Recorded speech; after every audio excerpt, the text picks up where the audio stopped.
Hello, আমি সুপর্ণা। আমার ছোট্ট একটি মিনি ব্লগে তোমাদেরকে স্বাগত।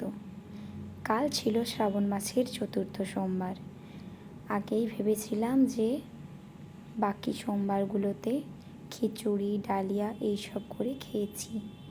আজ খাবো একটু সাবু মাখা, তাই সকালেই সাবুটা জল দিয়ে আমি ভিজিয়ে রেখে দিয়েছিলাম 3 ঘন্টার জন্য।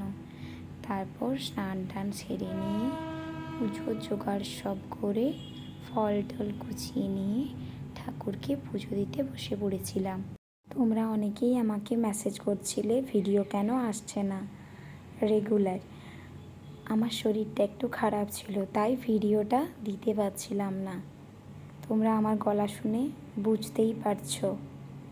তাই আগের সোমবারের ভিডিওটাও তোমরা দেখেছো, আমি ভয়েস ওভার দিতে পারিনি, গান দিয়েই পোস্ট করেছিলাম।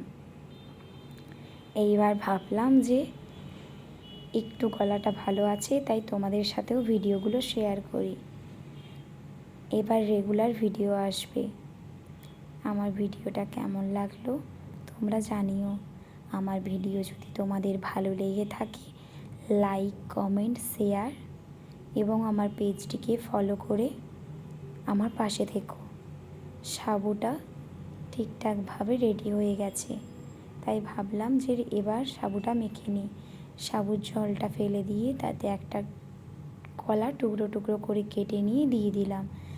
আর ওই যে ঠাকুরের ফল ছিল, ওই ফলগুলোকেও সাবুর উপর দিয়ে দিলাম।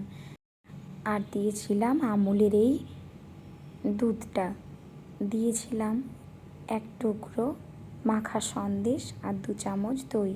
তারপর ভালোভাবে মিশিয়ে নিয়ে আমি অল্প করে খেয়ে নিলাম।